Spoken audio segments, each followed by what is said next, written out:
Welcome to the Industrial IoT Spotlight, your number one spot for insight from industrial IoT thought leaders who are transforming businesses today. With your host, Erik Walenza.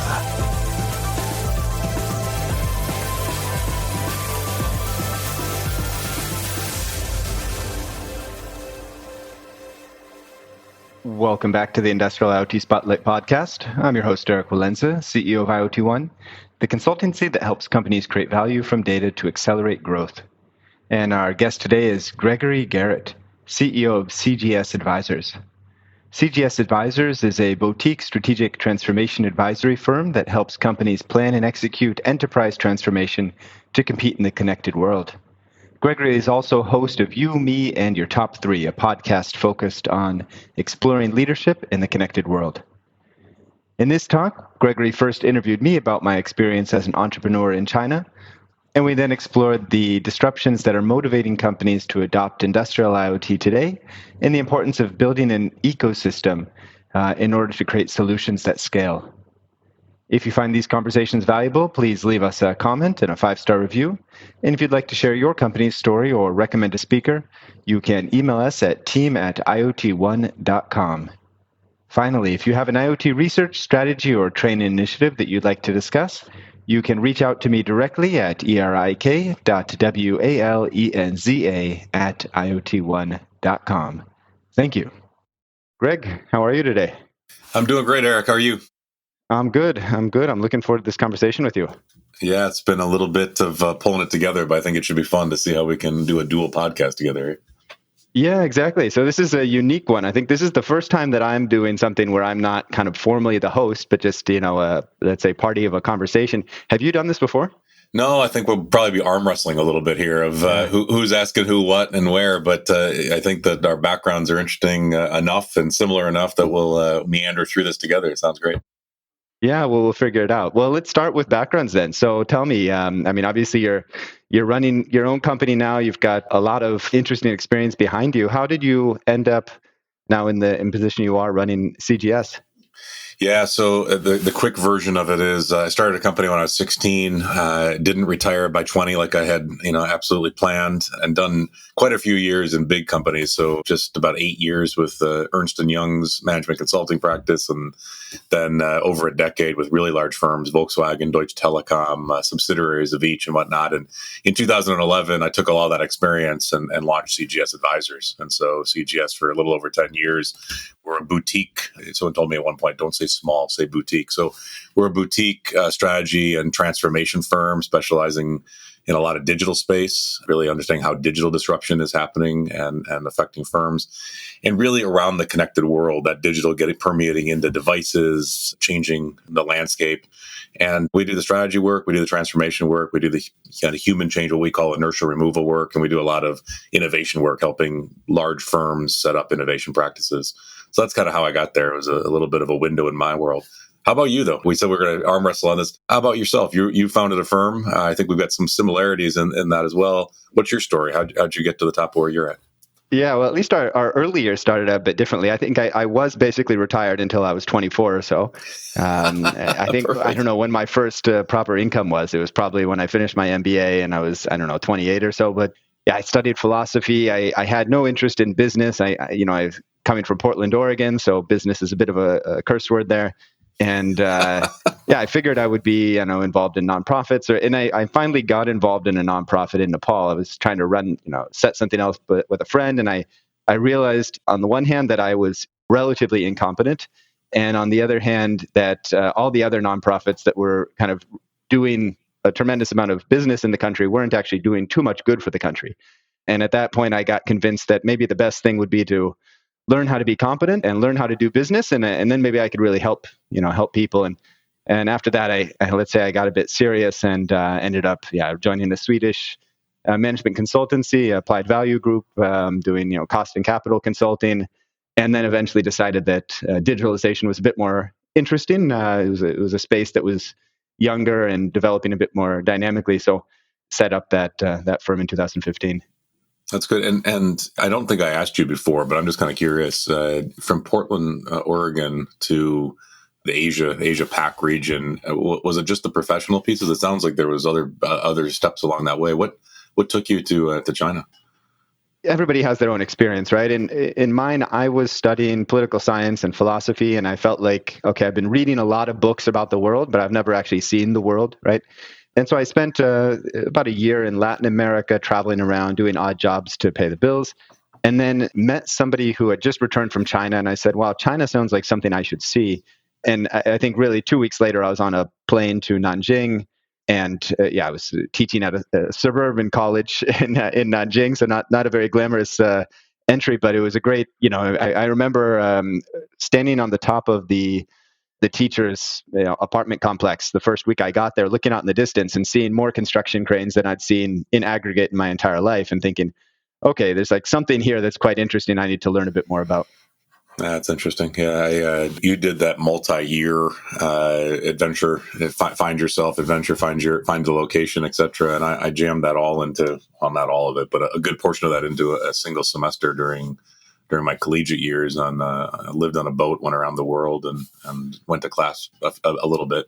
And China was actually one of our stops when I was a long time ago now. But it is a different country. Oh my gosh, it is really changed. So you enjoyed the Wild West, getting there and kind of seeing everything grow and be part of that upward trend, huh?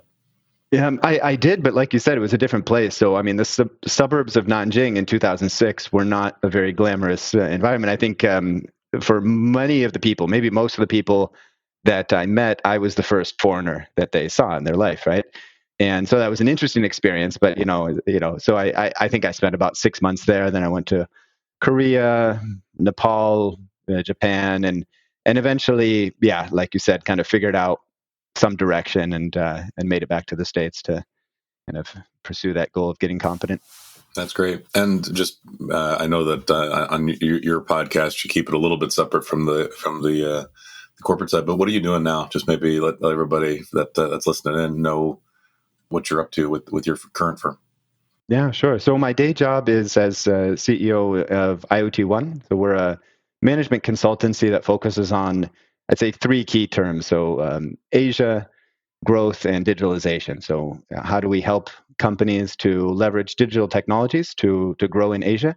And working primarily within larger multinational companies who already have a footprint here, but then are either looking at extending their product portfolio, they're looking at operational excellence, and they're basically looking at their organizations and saying, how do we make sure that we're competitive for the next decade, the next 2 decades of development here in Asia? And then I'm wearing a couple other hats. So I like to be part of communities. And that's actually one of the reasons I host my podcast, is I like to talk to people. So I'm chairing the Tech and Innovation Committee over at the American Chamber of Commerce. And then also since 2013, I've been running the Shanghai chapter for a community called Startup Grind, where we support early stage entrepreneurs. That's good. And that's maybe a good straight man for setting up how we got together to do this kind of joint strange podcast, right? At least from my piece, great members of your team somehow or another. I never asked them how they found us or found me, but they put us together, and there are a lot of similarities and a couple of differences, right? Leading consulting organizations, advisory organizations that are smaller in size, but maybe playing above our weight class in many ways, of working with really large firms around growth and digitalization and Internet of Things. But your firm's very focused on the Asian market. Our firm is located and fairly focused in North America. So we were able to ebb and flow and have some conversations around that, I think. And then secondarily, as you said, you're doing all kinds of things in the community. And I have a lot of these professional hobbies as well.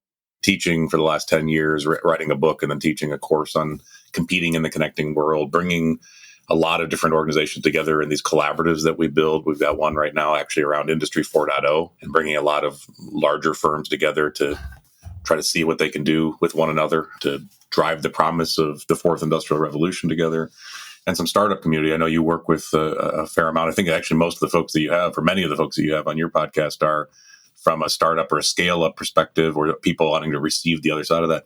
We do, and I do a lot of work in the startup community as well, through organizations like Techstart and whatnot. So when we both thought we had a podcast, we thought, well, we want to interview each other. Maybe we can do it at the same time and see how this all works and tell the same story in 2 different places. So I think that's my version of how we got here. Is that Is that how you remember it as well, Erik?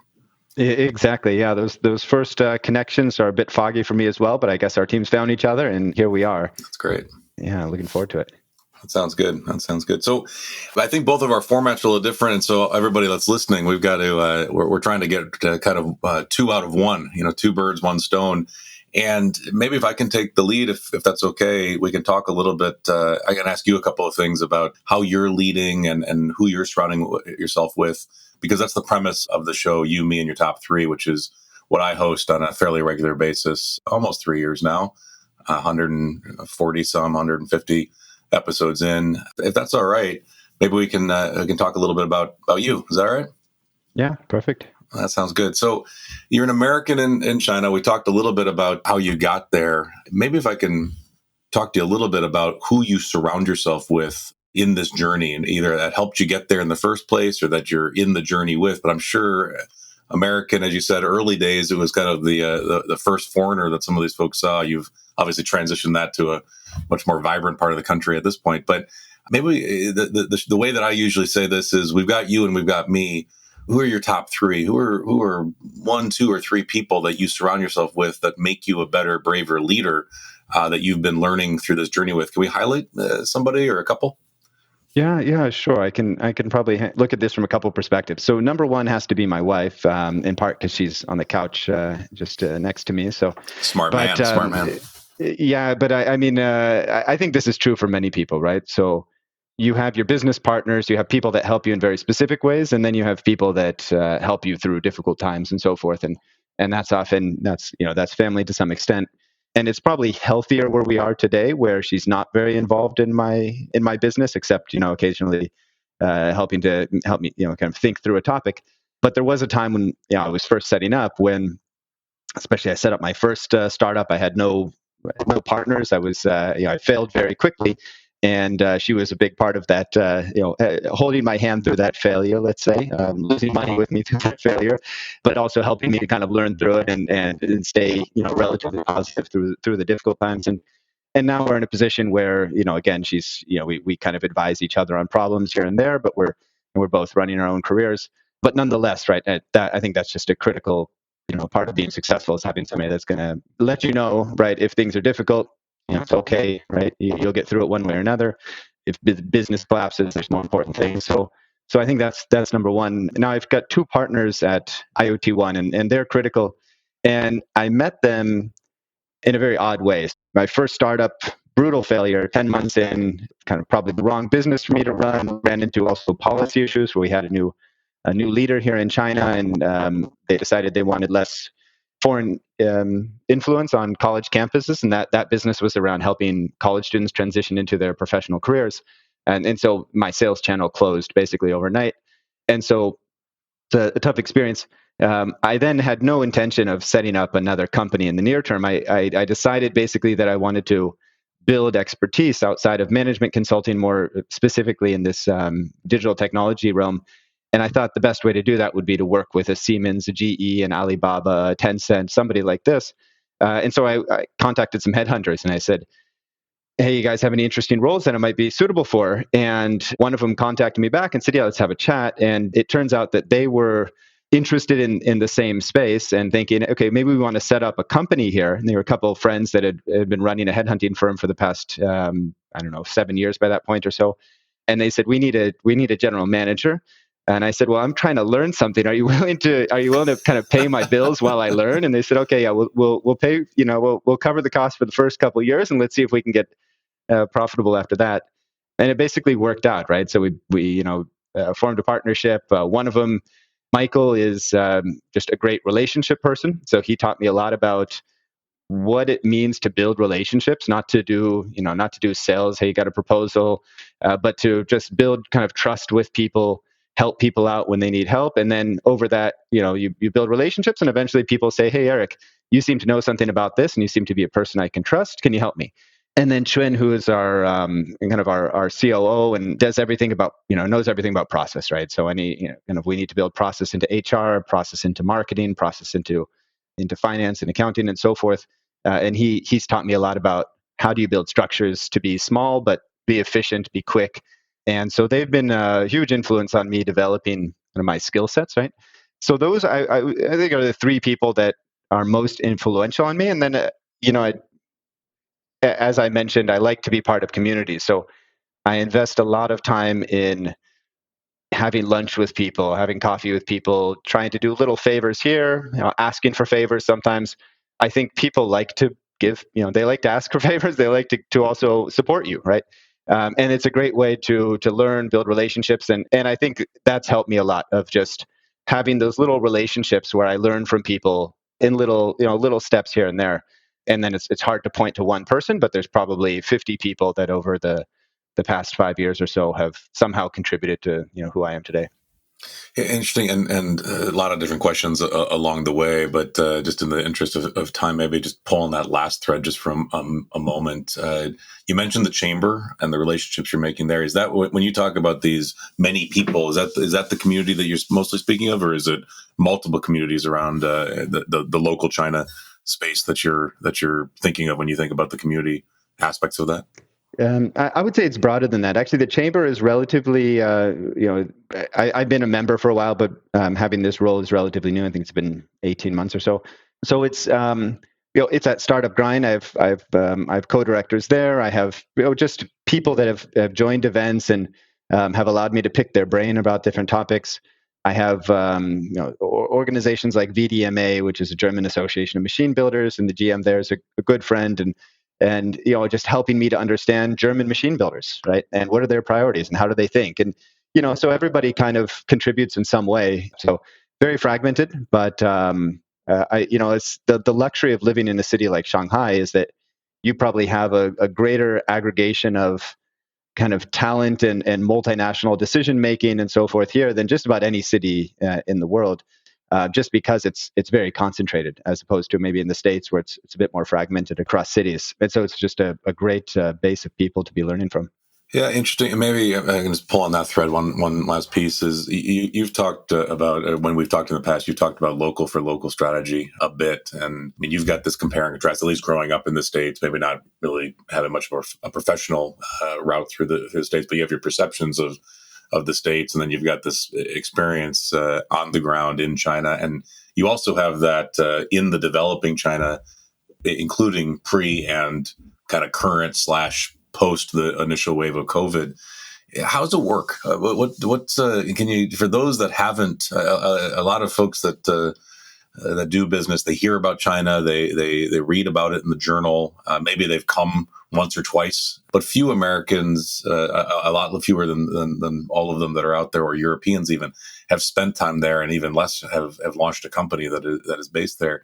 Can you give the highlights of for the novices that are listening in of how does this kind of local for local strategy work? Yeah, well, first of all, I think there's some characteristics of China that would be very familiar to an American, for example, right? So China's a big, it's a big culture. It's a country with a lot of nationalism. So is America. It's a country with, like, if you take a farm boy from China, you take a farm boy from the U.S., and you put them together, they're going to have a lot of fun together, right? Let's go shoot guns. Let's go ride. Okay, you can't shoot guns here, but like the Chinese would love to shoot guns. I mean, give us some firecrackers and let's go have some fun, right? I think actually they might think that they're completely different. I think they would have a great time together. There's also on the competitive, the intense competition, right? Which you see in both countries, right? You have large countries with a lot of local competitors, and you have these, in technology domain and industrial, really intense competition. And that, I think, is really, important to understand. And in China, that we have the Protestant work ethic in the U.S. China has an intense, its own intense work ethic. It's maybe coming from a slightly different place, but it's really a part of the culture going back thousands of years of, the ethic of supporting the family and kind of being a breadwinner. And that is, if you're coming to China, it's really important to understand the complexities, that there's going to be some things that are quite foreign and just, part of an organic culture that's built up over generations and that are going to be very difficult for you to understand. And then there's some things that are big trends that you can make sense of. You can make sense of the work ethic. You can make sense of the intense competition. You have things like industrial clusters, one city where 70% of the paper clips in the world are manufactured. And, you have Detroit, right? And you can kind of make sense of that, right? One city that, at least back in maybe the 60s, was building most of the vehicles in the world. And so you have some characteristics like that. And as a business person, you also have to then make sense of what are the similarities in a B2B environment where I'm, coming from. Physics operates the same, chemistry operates the same. So there's always a lot of similarities. And then you have to pick apart what are the differences that are going to impact how we go to market, how we build, how we build channels, how we build our tech stack because of also some of the privacy and cybersecurity policies that have been put in place in China. Interesting. And I think that what you said at the very beginning of that is maybe the most interesting to me is the perception of the differences. Some holds true, but when you get down to the people level, the human level, below the organizational level, that people are kind of the same in many walks of life and many geographies. And you put similar people with other similar people, and you're probably going to find people that can converse and find more common than differences. I think we probably need to try to find a lot more of that out there these days, especially in the global economy and the global situation that we're in right now. So interesting, really, really helpful, I think. So that's a small little aspect of typically how I run these things. The whole premise of speaking a little bit about you and who you surround yourself with, and I think you did a great job kind of in a fast forward format, is the whole premise is that you really are the people that you surround yourself with. If you surround yourself with laggards, you're going to be kind of a laggard leader. If you're surrounding yourself with progressives, you're going to be kind of a progressive leader. And I think you gave a great snapshot from your wife, who's on the couch there, to your business partners that took a chance on you, it sounds like, to maybe these community leaders that are pretty broad and diverse that's push you forward likely. And it sounds like that's really how you lead yourself, as well as how you probably lead IoT One as well. So that's a little snapshot into what competing in the connect, what you mean your top three is all about. So I appreciate you, letting me go first and pull a little bit forward. Maybe I can hand the mic to you, and we can experience a little bit of what your podcast is typically like. Yeah, great. Well, I'm really interested in understanding how you approach the Industry 4.0 and IoT and kind of broader digitalization topic, coming from, I'd say, much more of a leadership perspective than I'm coming from.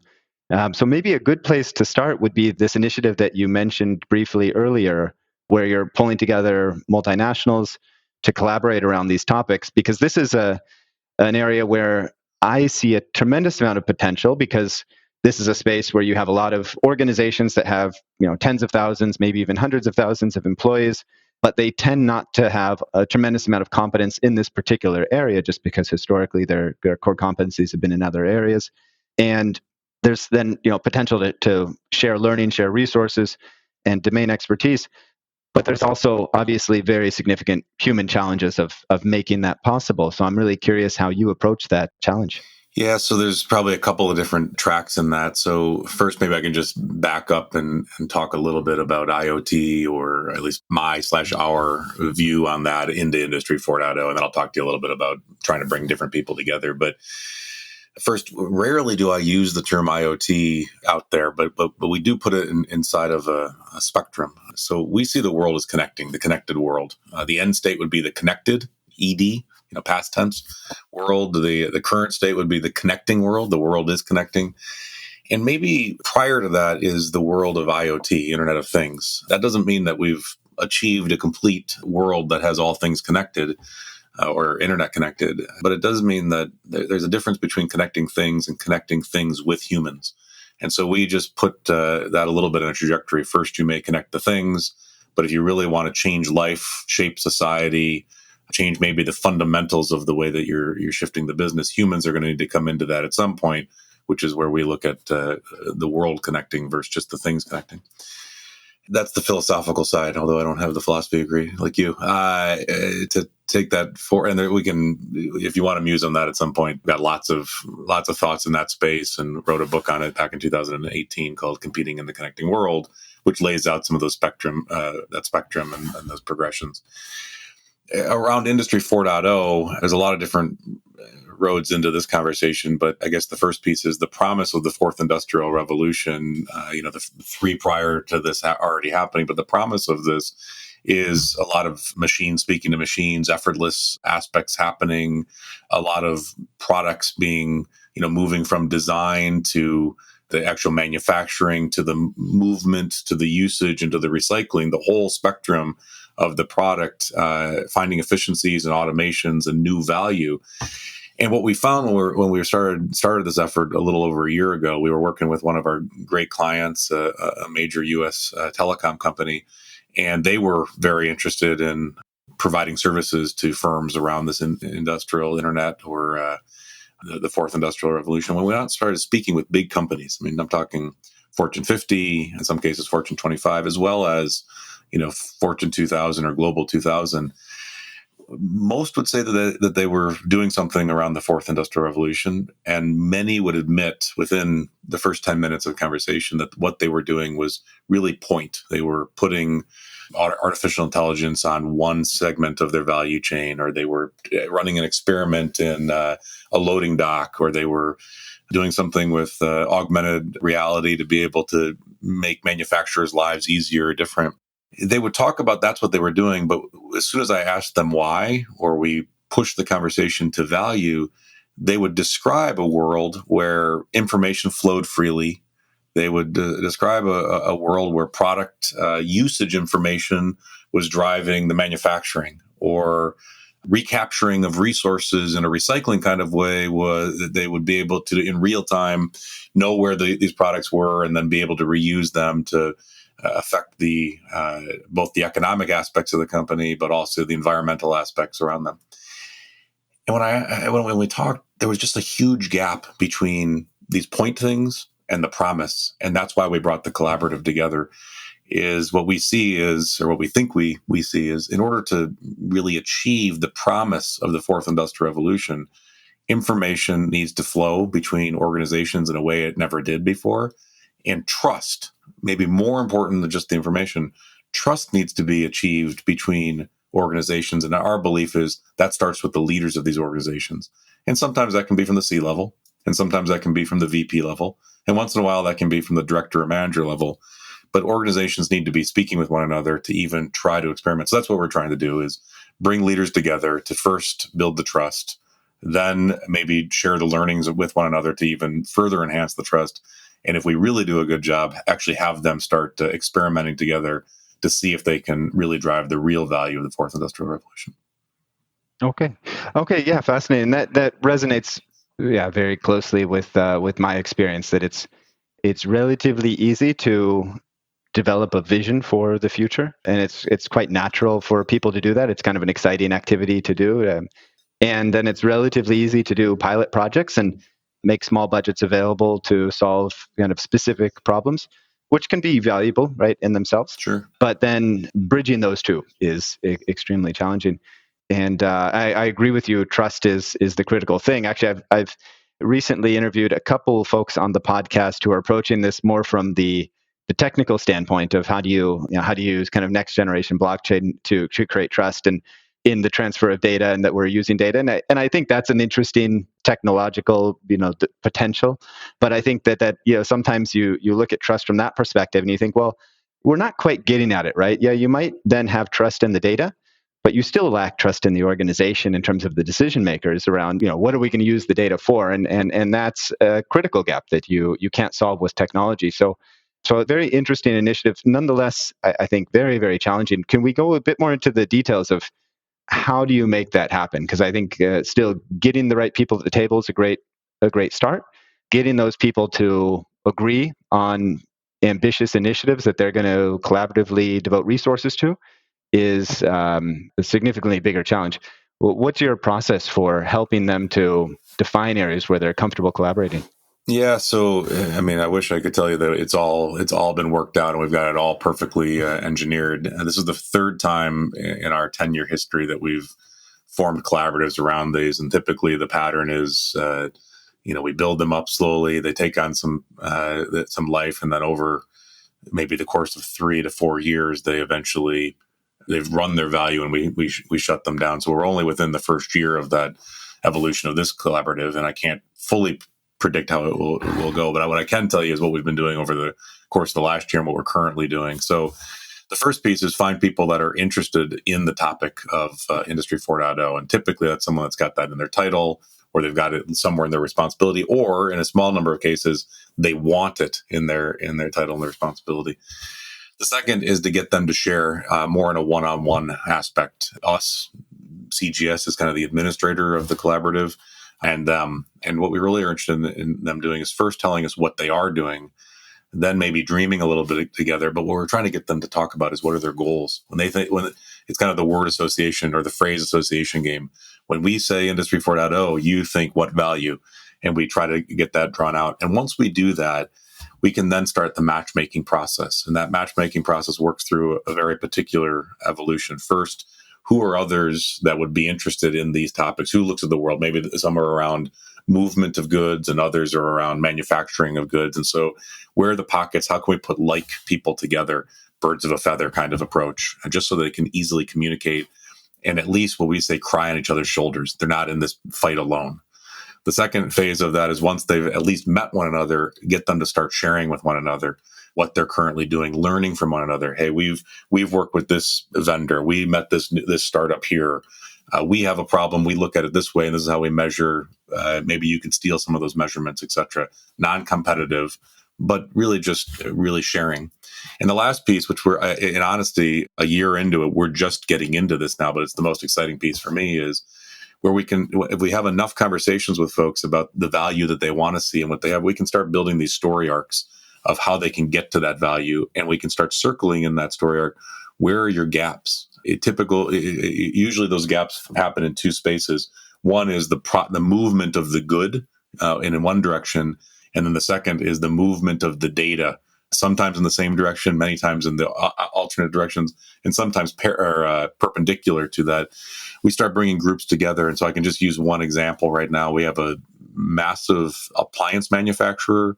We have a huge produce grower that operates some of the largest greenhouses in the world. We have a health institute that is looking at food as medicine. And we have a few others, but let's stick with those three. In the non-connected, in the linear industry world, those three organizations will have no reason to speak together. One's running health, one's running produce manufacturing, one produces appliances. But in the connected world, there are storyboards that we're putting them together for to say, what happens if the appliance could talk about what produce is being consumed at what rate, and how would that affect potentially the production of fruit and the distribution of vegetables? And if you knew that, how could you improve someone's health? So we put the human in the center. We put the appliance and the fruit and the health around the edges of this, and we talk about these, and then we can build that story, and then we ask them to rate which of these have value to you and which one you don't, which prioritizes if they want to work together. And that's a live example. We're right in the midst of that grouping right now. Yeah, fascinating. Yeah, data is such an interesting resource because you generate it from some activity that you're doing, and it can provide value to really a wide and often quite random assortment of companies, and it's really then the kind of the discovery of figuring out what data is available and how can I make use. And then, of course, you have to figure out the ethical questions around privacy and security and so forth. And it's also it's a resource that can be shared for relatively low cost, right? As long as you have the infrastructure in place. I'm curious then, in these conversations, I think when Industry 4.0 conferences were first kind of kicking off and so forth, focus was very strongly on operational excellence, operational efficiencies. I've seen that focus now shift a bit more towards looking at it from a revenue perspective of how can this help us grow our business by being, small lot sizes, by improving service, et cetera. Do you see a particular direction of interest, either in terms of the operational excellence or the business excellence side? Yeah, one, no. I mean, I can't. It isn't just one, but I do think that pattern that you're seeing is occurring, and for some industries faster than others. But again, a lot of it comes down to the leaders in the business situation that they're in. So the efficiencies and the excellence is certainly still in there, and I feel like when you get into operating leaders, closer to maybe manufacturing leaders, maybe some supply chain leaders. That's oftentimes the conversations you're in. They're in charge of their function. They understand that this is something that's going to potentially be able to really change their function. And so they're focused on maybe bottom line results or cost savings or cost avoidances and these types of things. When you get up to business unit leaders, business development folks, and maybe into some of the strategy offices, what at least I wouldn't say that they're necessarily leading this way, but they're very open to the conversations, and they're at minimum curious about the conversations when we talk about how can some of this affect maybe your corporate or business strategy. What business are you even in? Will you be in the same business, in this new environment, or how will you compete in that business? And this is where disintermediation of value chain players. What will the role of the retailer be in the future if the appliance can talk to the fruit manufacturer, fruit grower directly, and you can do drop shipping. What is a retailer of the future, for instance? These kind of conversations are starting to happen, and they're not just dreaming conversations anymore. Direct to consumer is absolutely a major trend, and the supply chain folks sometimes we'll talk about, the manufacturing folks not so much, but the business development and the strategy folks quite a bit. And so that's really what I'm saying is all the conversations are in there. And this is the challenge with a term like IoT or like Industry 4.0. It means something a little bit different than everybody. So you need to peel the onion and figure out who it is you're speaking with and what's at the core for that company. Where's the real value going to be? So when you are helping companies to figure out how to collaborate, I think it's quite natural for people to start brainstorming also challenges and kind of reasons that collaboration is not going to work, right?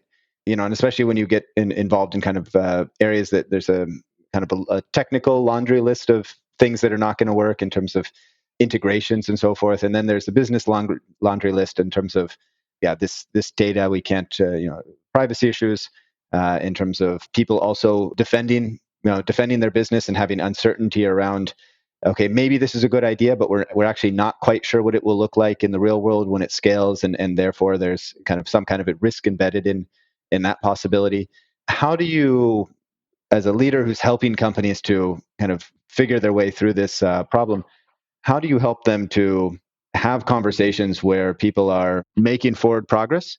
And is it about putting these challenges to the side in a kind of a structured way and acknowledging them? Is it but saying we'll handle those later? Is it about you kind of helping them to come up with solutions as they go, or having service partners that come up with solutions? How do you address these? Because in my experience, when you get a lot of, especially when you start getting maybe middle management and so forth together, there's a lot of people that are going to point and say that's a process that you're going to break, that I'm currently responsible for, and I'm not comfortable, considering breaking that process. So how do you structure those as a facilitator? Yeah, so I mean, you're really onto it, Erik, and it's obviously you've been around the space long enough, and on the front edge of the space enough to understand some of the inertia that sets in. So bravery is a difficult thing, of trying to help leaders be brave to push forward. But it's a little bit of what I said. The whole reason we do the You, Me, and Your Top 3 podcast is trying to put brave leaders with other brave leaders.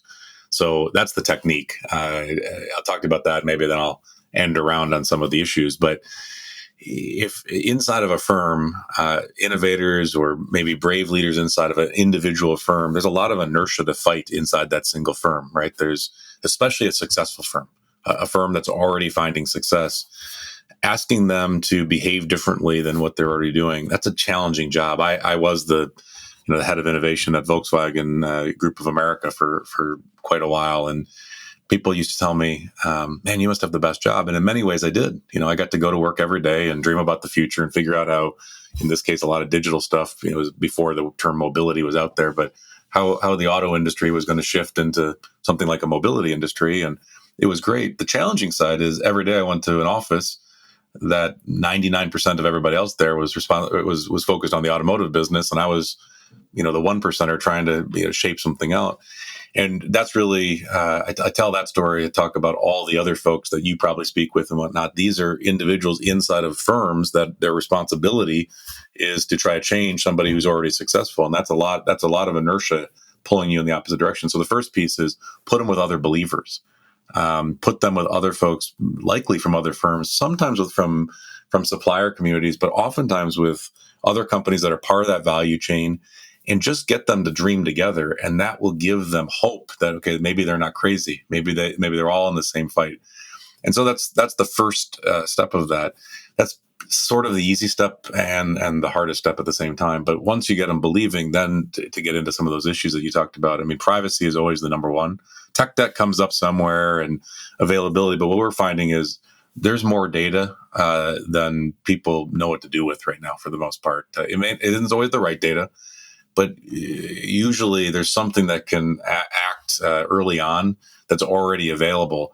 The biggest issue is the willingness to share it and the willingness to try to time that. Why would we share it to shape a new business while our current business is already operating pretty well? Because we're really preparing for the future. So privacy, people hide behind that pretty quick. You probably know quite a bit about that from a governmental perspective versus mine, and at least in your geography. But privacy is absolutely one of the top pieces. And how do we get around that? We talk about it. We sometimes it can be handled in a technology way, kind of like blockchain or making things non-identifiable. In other ways, it's absolutely the trust, sharing the enough customer information so that you can keep the customer at the center. And that's really the trick. I'll kind of end with this. Most firms need to realize they're competing not only with their current competitors, but they're competing with what we label ecosystem commanders. These are the Amazons, the Googles, maybe the Microsofts, the firms that touch people in multiple parts of their life, and not just a single part of their life. And they can really compete across an ecosystem versus just a single industry. And it's easy to say, well, I don't want to change because I don't share information. It wouldn't make sense for me to share a car company sharing information with a hospital system. That just wouldn't be appropriate. Well, do you think that the ecosystem commanders out there aren't sharing the information? Not necessarily in a negative way, but in a let's keep the customer in the center and make the most frictionless experience possible for that consumer, for that customer, for that business. They absolutely are. And if these partnerships, if these conversations, if these new approaches don't come together, I think that the ecosystem commanders that are already there are gonna win. So oftentimes, just one of the easy tools is we ask them what would Amazon do, and if if they can't answer it, that will say something. And if most of them can, and they scratch their head and say, okay, we need to find a way. Versus tell me all the reasons why you wouldn't. Yeah, that's a great question. What would Amazon do, right? And it doesn't mean you have to do what Amazon does, but it means that certainly Amazon is doing this, or somebody, some large ecosystem is using data in a certain way, and people are accepting it to some extent because it provides value. In my experience, consumers, whether it's business or consumer, are often okay with data exchange if there's some transparency around it, and if they understand what you're doing and why you're doing it, and that it's providing value. And it's more the surprise when they realize you've been using data in some way that they were completely unaware of, and all of a sudden it basically leaks, and it feels like it's you've been kind of hiding something under the carpet. That tends to be when companies get in trouble. So 100%. Having those conversations up front is also with your customers is important. So you're running this community now, or this ecosystem around helping companies to collaborate.